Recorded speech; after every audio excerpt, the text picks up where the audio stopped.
कार्तिक मास कथा 10वां अध्याय।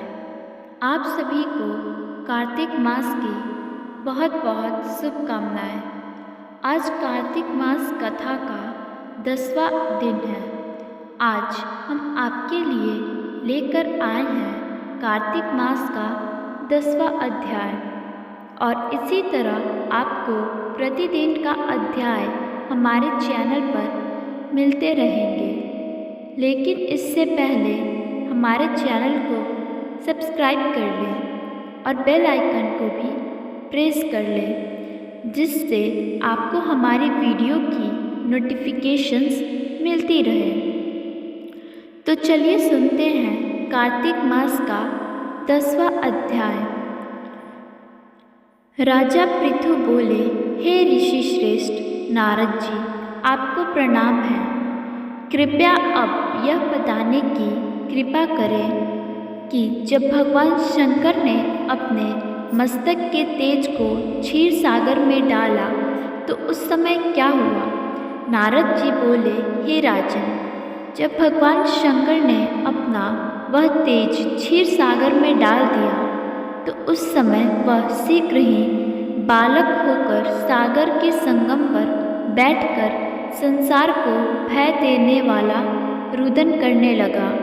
उसके रुदन से संपूर्ण जगत व्याकुल हो उठा, लोकपाल भी व्याकुल हो गए, चराचर चलायमान हो गया। शंकर सुवन के रुदन से संपूर्ण ब्रह्मांड व्याकुल हो गया। यह देखकर सभी देवता और ऋषि मुनि व्याकुल होकर ब्रह्मा जी के शरण में गए और उन्होंने प्रणाम कर उनकी स्तुति करने लगे। उन सभी ने ब्रह्मा जी से कहा, हे पितामह, यह तीन बहुत ही विकट परिस्थिति उत्पन्न हो गई है। हे महान योगिन, इसको नष्ट कीजिए।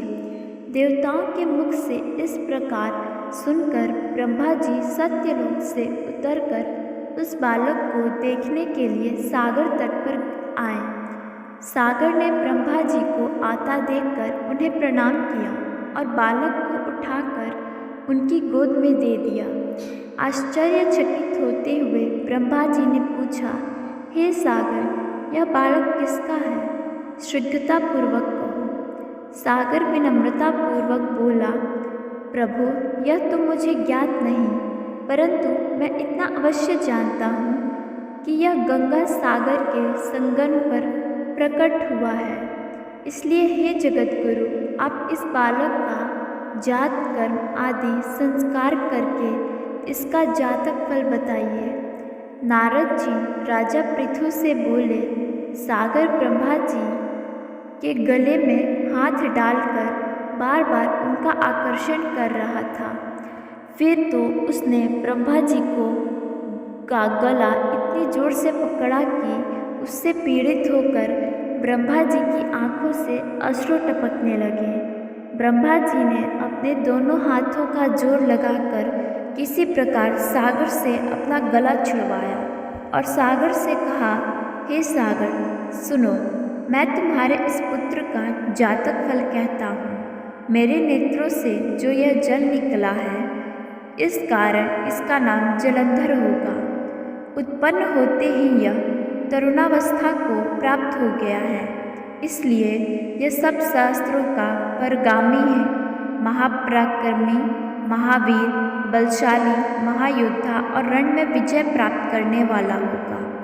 यह बालक सभी देव दैत्यों का अधिपति होगा। यह किसी से भी पराजित न होने वाला तथा भगवान विष्णु को भी जीतने वाला होगा। भगवान शंकर को छोड़कर यह सबसे अवध्य होगा। जहाँ से इसकी उत्पत्ति हुई है, यह वहीं जाएगा। इसकी पत्नी बड़ी पतिव्रता, सौभाग्यशालिनी, स्वर्ग सुंदरी, परम मनोहर, मधुर वाणी बोलने वाली तथा शीलवान होगी। सागर से इस प्रकार कहकर ब्रह्मा जी ने शुक्राचार्य को बुलवाया और उनके हाथों से बालक का राज्याभिषेक कराकर स्वयं अंतर्ध्यान हो गए। बालक को देखकर सागर की प्रसन्नता की सीमा न रही। वह हर्षित मन से घर आ गया। फिर सागर में उस बालक का लालन पालन कर उसे पुष्ट किया।